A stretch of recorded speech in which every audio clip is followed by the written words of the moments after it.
எல்லாத்தையும் கொட்டிட்டோம்னா கரெக்டாக போய் எடுத்து மேலே ஏரியா எவனை கொடுத்துருப்போம். ஓ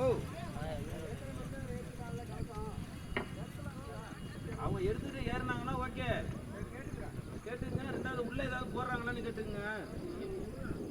வாளி தண்ணி தூக்கிட்டு வாங்க. டெக் இருக்கா இல்லையா?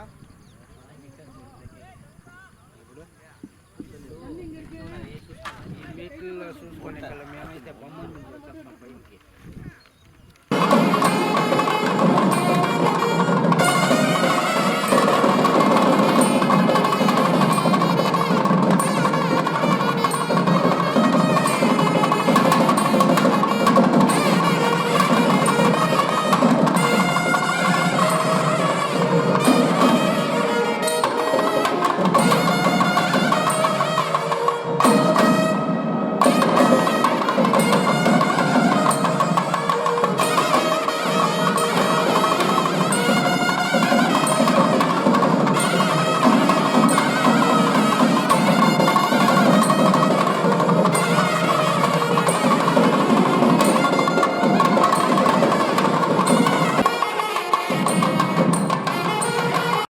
ನಾಟಿ ಮಾಡೋದಕ್ಕೆ ಈ ಒಂದು ಪದ್ಧತಿ. ಭತ್ತ, ರಾಗಿ, ಬೇರೆ ಬೇರೆ ಕಾಳುಗಳೆಲ್ಲ ಹಾಕ್ಬಿಡ್ತಾ ಇದ್ದಾರೆ. దానికి హోల్స్ పెడతారు కదా. ಹೌದು ಅದನ್ನ ಕ್ಲೋಸ್ ಮಾಡ್ಬಿಡ್ತಾ ಇದ್ದಾರೆ. హోల్స్ పెడతారు కదా. దానికి ಅದು ಓಪನ್ ಮಾಡಿದ್ರೆ ಕೆಳಗಡೆ ಎಲ್ಲ ಹಿಂದಿನ ಕಾಲದಲ್ಲಿ ಶಾಸ್ತ್ರ ಇದೆಲ್ಲ, ಅದೇನಂತ ಹೇಳಿ. ಶಾಸ್ತ್ರ ಏನು ಅಂತಂದ್ರೆ ಬರಗಾಲ ಬಂದಾಗ, ಆ ಬರಗಾಲ ಬಂದ ಸಂದರ್ಭದಲ್ಲಿ ಇಂತಹ ಒಂದು ದೇವಾಲಯಗಳ ಗೋಪುರಗಳಲ್ಲಿ ಧಾನ್ಯಗಳನ್ನು ಸಂಗ್ರಹ ಮಾಡಿ, ಅದು ಯಾಕೆಂದರೆ ಗಾಳಿ ಹೋಗಿದ್ರೆ ಅದನ್ನು ಕವರ್ ಮಾಡಿಬಿಡ್ತಾರೆ, ಧಾನ್ಯ ಕೆಡೋದಿಲ್ಲ. ಆ ಕೆಳಗಡೆ ಅವ್ರು ಏನು ಮಾಡ್ತಾರೆ ಅಂದರೆ, ಶಿಲ್ಪಿಗಳು ಕೆಳಗಡೆ ಹೋಲ್ಸನ್ನು ಮಾಡಿಟ್ಟಿರ್ತಾರೆ. ಅಲ್ಲಲ್ಲಿ ಹೋಲ್ಸ್ ಇರುತ್ತೆ, ಆ ಹೋಲ್ಸನ್ನು ಪೂರ್ತಿ ಕ್ಲೋಸ್ ಮಾಡಿಬಿಡ್ತಾರೆ. ಈ ಒಂದು ಬರ ಬಂದಾಗ ಅವಾಗೇನು ಮಾಡ್ತಾರೆ ಅಂದರೆ, ಊರಿನ ಪ್ರಮುಖರು ಆ ಹೋಲ್ಸನ್ನು ಓಪನ್ ಮಾಡಿ ಆ ಭತ್ತವನ್ನು ತಗೊಂಡು ನಾಟಿ ಮಾಡೋದಕ್ಕಾಗಲಿ ಅಥವಾ ಇದನ್ನು ಏನು ಮನೆಗಳ ಊಟ ಧಾನ್ಯಕ್ಕಾಗಲಿ ಅದನ್ನು ಬಳಸ್ತಾರೆ. ಅದು ಪೂರ್ತಿಯಾಗಿ ತುಂಬಿಸ್ತಾ ಇದ್ರಂತೆ ಭತ್ತನ. ಅದೊಂದು ನಿದರ್ಶನ ಕೆಲವೊಂದು ಇತಿಹಾಸಗಳಲ್ಲಿ ನಾವು ಕೇಳಿರ್ತಕ್ಕಂಥದ್ದು ಅಥವಾ ನಮ್ಮ ಶಾಸ್ತ್ರದಲ್ಲಿ ಉಲ್ಲೇಖ ಇರ್ತಕ್ಕಂಥದ್ದು. ಅದು ಎಲ್ಲ ಕಡೆ ಇರ್ತಲ್ಲ, ಎಲ್ಲ ಗೋಪುರಗಳಲ್ಲಿ ನಮ್ಮ ಎಲ್ಲ ಎತ್ಕರಪ್ಪ ಬಿರಿನ ಪೋ ಹಿಡಿಸಿ ದಿಗಿಡಲ್ ರೆಡ್ಡಿ ಸನಾತನ ಹಿಂದೂ ಧರ್ಮದ ಇದೆ ಜಾಸ್ತಿ ಅಟ್ಲಾ ಜಾಸ್ತಿ.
ಶ್ರೀಮಾತ್ರೇ ನಮಃ.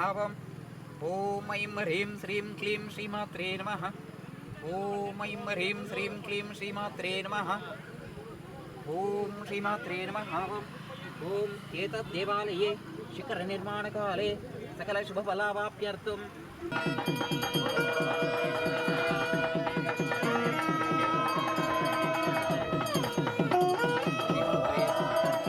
गौरीर्मिमाय सलिलानि दक्षते कपदे द्विपदी सा चतुष्पदी अष्टावधी नववधी बभूषी सहस्राक्षर परमेभ्यो मन्यं सामधिवर्णां तमसाज्वलन्तीं वैरोचनीं कर्मफलेषु जुष्टां दुर्गां देवीं शरणमहं प्रपद्ये सुतरसि तरसे नमः. श्रीमात्रे नमः. ओं पत्तिरैना ऐं ह्रीं श्रीं ओं श्री महाशक्तिये नमः. ओं सर्वोपचारपूजां समर्पयामि.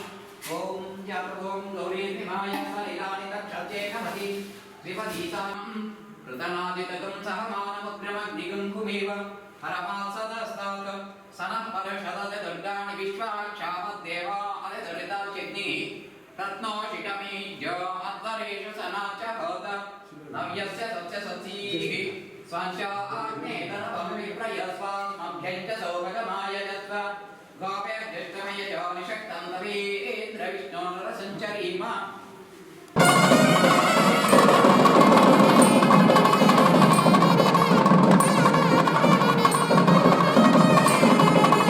ओम श्रीमात्रे नमः. श्रीगुरुभ्यो नमः. हरि ओम शिवाय गुरवे नमः. ओम जातवेदसे सुनुभामसो ममरातीयतो निदहाति वेदाः सनः परषदते दुर्गाणि विश्वानावेव सिन्धुं दुरिताच्यग्निः तामग्निवर्णां तपसाज्वलन्तीं वैरोचनीं कर्मफलेषु जुष्टां दुर्गां देवीं शरणमहं प्रपद्ये सुतरसि तरसे नमः. ॐ ब्राह्मी माहेश्वरी चैव कौमारी वैष्णवी तथा वाराही चैव इन्द्राणी चौडेश्वरी महाशक्तिये नमः. ಈ ನಮ್ಮ ದಿವ್ಯ ಕರ್ನಾಟಕದ ಕೋಲಾರ ಜಿಲ್ಲೆ ಮುಳಬಾಗಲ್ ತಾಲೂಕಿನ ದೇವರಾಯಪುರ ಅಗ್ರಹಾರ ಅಂತ ಹಳೆ ಹೆಸರನ್ನು ಹೊಂದಿದ್ದು ಈ ಗುಡಿ ಗೋಪುರಗಳು ಹೆಚ್ಚಾಗಿರುವುದರಿಂದ ಗುಡುಪಲ್ಲಿ ಅಂತ ಪುನರ್ ನಾಮಕರಣ ಆಗಿರ್ತಕ್ಕಂತಹ ಈ ಒಂದು ಗುಡುಪಲ್ಲಿ ಗ್ರಾಮದಲ್ಲಿ ಕೆಲವಾರು ದೇವಾಲಯಗಳಿದ್ದು ಅತ್ಯಂತ ಪುರಾತನವಾಗಿರ್ತಕ್ಕಂತಹ ದೇವಾಲಯ. ಹಿಂದಿನ ನಮ್ಮ ಪೂರ್ವಜರು ಹೇಳುವ ಪ್ರಕಾರವಾಗಿ 1400 ವರ್ಷಗಳ ಹಿಂದಿನ ಪ್ರತಿಮೆಗಳು ದೇವತಾ ಮೂರ್ತಿಗಳು. ಈ ಒಂದು ದೇವತಾ ಮೂರ್ತಿಗಳ ಒಂದು ವಿಶಿಷ್ಟತೆ ಮತ್ತು ಮಹಾಶಕ್ತಿ ಎಲ್ಲರಿಗೂ ನಮ್ಮ ಗ್ರಾಮ ಮತ್ತು ಸುತ್ತಮುತ್ತಲಿನ ಎಲ್ಲರಿಗೂ ಅರಿವಾಗಿರ್ತಕ್ಕಂತಹ ಒಂದು ವಿಷಯವೇ. ನಂತರ ಪ್ರತಾಪದೇವರಾಯ ಕಾಲದಲ್ಲಿ ನಿರ್ಮಿತವಾಗಿರ್ತಕ್ಕಂತಹ ಸೋಮೇಶ್ವರ ದೇವಾಲಯ, ಕಾಶಿ ವಿಶ್ವನಾಥ ಸ್ವಾಮಿ ದೇವಾಲಯ, ಶ್ರೀ ಪ್ರಸನ್ನ ಆಂಜನೇಯ ಸ್ವಾಮಿ ದೇವಾಲಯಗಳನ್ನು ಹೊಂದು ಇನ್ನೂ ಹಳೆ ಗುಡಿಗಳು ಕೂಡ ಬೇಕಾದಷ್ಟಿವೆ. ಮುಖ್ಯವಾಗಿರ್ತಕ್ಕಂತಹ ಈ ದೇವಸ್ಥಾನದಲ್ಲಿ ಈ ದೇವಸ್ಥಾನ ಮೊದಲು ತುಂಬ ಚಿಕ್ಕದಾಗಿದ್ದು ಆ ಮಹಾತಾಯಿ ಒಂದು ಗುಡಿಸಲಿನಲ್ಲಿ ಕೂತ್ಕೊಂಡಿರ್ತಕ್ಕಂತಹ ಒಂದು ಪರಿಸ್ಥಿತಿ ಇತ್ತು. ಅಂತಹ ಒಂದು ಮಹಾತಾಯಿಯನ್ನು ನಮ್ಮ ಗ್ರಾಮದ ಮತ್ತು ಅಕ್ಕಪಕ್ಕನ ಭಕ್ತಾದಿಗಳು ಎಲ್ಲರೂ ಸೇರಿ ಆ ಯಮ್ಮನಿಗೆ ಒಂದು ಪ್ಯಾಲೇಸ್ ಅನ್ನ ಅರಮನೆಯನ್ನೇ ನಿರ್ಮಾಣ ಮಾಡಿಕೊಟ್ಟಿದ್ದಾರೆ. ಅರಮನೆಯಲ್ಲಿದ್ದರೆ ಯಾವ ವೈಭೋಗದಿಂದ ಇರ್ತಾರೆ ಎಂಬತಕ್ಕಂತಹ ರೀತಿಯಲ್ಲೇ ಆ ಯಮ್ಮನಿಗೆ ಅಭಿಷೇಕ, ಪೂಜೆ, ಅರ್ಚನೆಗಳು ಎಲ್ಲ ಕೂಡ ಸದಾ ಕಾಲದಲ್ಲಿ ಉತ್ಸವಗಳು, ಪ್ರಾಕಾರ ಉತ್ಸವಗಳು ಬಹಳ ವೈಭವದಿಂದ ನಡೀತಾ ಇದೆ. ಹಾಗೂ ಈ ಒಂದು ದೇವಸ್ಥಾನ ಮೊದಲು ಚಿಕ್ಕದಾಗಿ ಕಟ್ಟೋಣ ಎಂಬತಕ್ಕಂತಹ ರೀತಿಯಲ್ಲಿ ಅವರ ಆ ಮಹಾತಾಯಿಯ ಪ್ರೇರಣೆಯಂತೆ ನಮ್ಮ ಎಲ್ಲರೂ ಸಹ ಒಬ್ಬರ ಹೆಸರೇ ಹೇಳಿದರೆ ಇದಾಗತ್ತೆ, ಎಲ್ಲ ನಮ್ಮ ಗ್ರಾಮಸ್ಥರ ಎಲ್ಲರೂ ಸೇರಿ ತಮ್ಮ ತನು ಮನ ಬಲಗಳನ್ನು ಅರ್ಪಿಸಿ ದೊಡ್ಡದಾಗಿರ್ತಕ್ಕಂತಹ ದೇವಾಲಯವನ್ನು ನಿರ್ಮಾಣ ಮಾಡಿ ಇಂದಿಗೆ ಭಾದ್ರಪದ ಶುದ್ಧ ತ್ರಯೋದಶಿಗೆ 1 ವರ್ಷ ಪೂರ್ತಿಯಾಗಿರುತ್ತೆ. ಇಂದಿನ ದಿನ ಈ ಒಂದು ದೇವಾಲಯದ ವಾರ್ಷಿಕೋತ್ಸವದ ಹಾಗೂ ಗೋಪುರ ಅತ್ಯಂತ ವೈಭವಯುತವಾಗಿರ್ತಕ್ಕಂತಹ ಶಿಖರ ನಿರ್ಮಾಣವಾಗಿದ್ದು, ವಿಮಾನ ಗೋಪುರ ನಿರ್ಮಾಣವಾಗಿದ್ದು, ಈ ಒಂದು ಕಲಶ ಸ್ಥಾಪನೆ ಕಾರ್ಯವನ್ನು 2 ವಾರ್ಷಿಕೋತ್ಸವ ಹಾಗೂ ಶಿಖರ ಕಳಶ ಸ್ಥಾಪನೆಯ ಎರಡೂ ಕಾರ್ಯಕ್ರಮಗಳನ್ನು ಹಮ್ಮಿಕೊಂಡಿರ್ತಕ್ಕಂತಹದ್ದಾಗಿದೆ. ಇವತ್ತು ಸ್ವಸ್ತಿವಾಚನದಿಂದ ಗಣಪತಿ ಪೂಜೆಯಿಂದ ಪ್ರಾರಂಭವಾಗಿ ನಂತರ ಕಲಶ ಸ್ಥಾಪನೆಯಾಗಿ ಎಲ್ಲರೂ ಭಕ್ತಾದಿಗಳೆಲ್ಲರೂ ಸಹ ತಮ್ಮ ಭಕ್ತಿ ಭಾವನೆಯನ್ನು ಅರ್ಪಿಸಿ ಶಿಖರಕ್ಕೆ ಅರ್ಪಿಸ್ತಕ್ಕಂತಹ ಒಂದು ಪಂಚಲೋಹಗಳಿಗೆ ಹಾಗೂ ಸುಮಂಗಲಿ ದ್ರವ್ಯಗಳಿಗೆ ಪೂಜೆಯನ್ನ ಎಲ್ಲ ಭಕ್ತಾದಿಗಳು ಮಾಡಿರ್ತಾರೆ. ಹಾಗೂ ನಮ್ಮ ಗ್ರಾಮದ ವಿಶ್ವಕರ್ಮಕ್ಕೆ ಸೇರಿರ್ತಕ್ಕಂತಹ ವೆಂಕಟನಾರಾಯಣಾಚಾರಿ, ವಿಶ್ವನಾಥಾಚಾರಿ ಹಾಗೂ ಕುಮಾರಾಚಾರ್ಯವರ ಮಗರಾಗಿರ್ತಕ್ಕಂತಹ ಭರತ್ ಕುಮಾರ್ ಹಾಗೂ ಮನೋಹರಾಚಾರಿ ಮತ್ತು ಚರಣ್ ಅವರು ಸಹ ಈ ಒಂದು ಕಾರ್ಯಕ್ರಮದಲ್ಲಿ ಭಾಗವಹಿಸಿ ಗ್ರಾಮದಲ್ಲಿ ಕಲಶಗಳ ಉತ್ಸವವಾಗಿ ಎಲ್ಲರೂ ಸಹ ಆದರದಿಂದ ಸ್ವಾಗತವನ್ನು ನೀಡಿರ್ತಾರೆ ಈ ಒಂದು ಕಲಶಗಳಿಗೆ ಭಕ್ತಿ ಭಾವನೆಯಿಂದ. ತದನಂತರ ಒಂದು ಗೋಧೂಳಿ ಸಮಯದಲ್ಲಿ ಆ ಒಂದು ಕಳಶ ಸ್ಥಾಪನೆಯನ್ನ ಇಂದು ಮಾಡಲಾಗಿದೆ. ಅದ ನಂತರ ಈಗ ಹೋಮಗಳು ಮಹಾಗಣಪತಿ, ಆದಿತ್ಯಾದಿ ನವಗ್ರಹ, ಅಷ್ಟದಿಕ್ಪಾಲಕ ಹಾಗೂ ಈ ಗ್ರಾಮ ದೇವತೆಗಳು ಹಾಗೂ ಮೂಲ ಅಮ್ಮನವರ ಮೂಲ ಮಂತ್ರದಿಂದ ಹೋಮಗಳು ಇತ್ಯಾದಿಗಳು ಕೂಡ ನಡೆದು ಲಘು ಪೂರ್ಣಾಹುತಿಯೊಂದಿಗೆ ಮಹಾಮಂಗಳಾರತಿಯೊಂದಿಗೆ ಇವತ್ತಿನ ಕಾರ್ಯಕ್ರಮ ಮುಕ್ತಾಯವಾಗತ್ತೆ. ನಾಳೆ ಬೆಳಗ್ಗೆ ಪ್ರಾತಃ ಕಾಲದಲ್ಲಿ 6 ಗಂಟೆಗೆ ಶುಕ್ರಹೋರ ಸಮಯದಲ್ಲಿ ಆ ಮಹಾತಾಯಿಗೆ ಶುಕ್ರಹೋರ ಅಂತಂದ್ರೆ ತುಂಬಾ ಇಷ್ಟ. ಆದ್ದರಿಂದ ಶುಕ್ರಹೋರ ಸಮಯದಲ್ಲಿ ಆ ಕಲಶಗಳಿಗೆ ಪ್ರಾಣ ಪ್ರತಿಷ್ಠಾಪನೆಯನ್ನ ಮಾಡಲಾಗತ್ತೆ. ನಂತರ ಹೋಮಗಳು ಅತ್ಯಂತ ದೇವಸ್ಥಾನಕ್ಕೆ ಹಾಗೂ ಭಕ್ತಾದಿಗಳಿಗೆ ಎಲ್ಲರಿಗೂ ಸಹ ಒಳ್ಳೆಯದಾಗತಕ್ಕಂತಹ ಒಂದು ಶಕ್ತಿಯನ್ನು ನೀಡತಕ್ಕಂತಹ ಶ್ರೀ ಲಲಿತಾ ಸಹಸ್ರನಾಮದ ಹೋಮವನ್ನ ಹಾಗೂ ಮೂಲಮಂತ್ರ ಆ ಮಹಾತಾಯಿಗಳ ಮೂಲಮಂತ್ರಗಳಿಂದ ಹೋಮವನ್ನ ನಡೆಸಿ ತದನಂತರ ಕಲಶ ಉದ್ವಾಸನೆಯಾದ ನಂತರ ಮಹಾ ಕುಂಭಾಭಿಷೇಕವನ್ನ ಕಲಶಗಳಿಗೆ ಮಾಡಬೇಕಾಗತ್ತೆ. ತದನಂತರ ಮಹಾಮಂಗಳಾರತಿ, ಪ್ರಸಾದ ವಿನಿಯೋಗ, ಇಷ್ಟು ಕಾರ್ಯಕ್ರಮಗಳು ನಡೆಯುತ್ತೆ. ಇಲ್ಲಿ ಬಂದು ಈ ಒಂದು ಕಾರ್ಯಕ್ರಮವನ್ನ ಇದು ಸುಸಜ್ಜಿತವಾಗಿ ಮಾಡ್ತಾ ಇರ್ತಕ್ಕಂತಹ ಹಾಗೂ ಅವರಿಗೆ ತುಂಬಾ ಧನ್ಯವಾದಗಳು. ಯಾಕೆಂದ್ರೆ ಅವರಿಂದ ತುಂಬಾ ಪ್ರಚಾರವಾಗತ್ತೆ, ಒಂದು ಗ್ರಾಮ ಆಗಲಿ ಒಂದು ದೇವಸ್ಥಾನ ಆಗಲಿ. ಆದ್ದರಿಂದ ನಮ್ಮ ಗ್ರಾಮದ ಪರವಾಗಿ ನಮ್ಮ ದೇವಾಲಯ ಪರವಾಗಿ ಆ 3 ಜನಕ್ಕೂ ಸಹ ಅನಂತ ಧನ್ಯವಾದಗಳನ್ನ ಅರ್ಪಿಸ್ತಾ ಇದ್ದೀವಿ.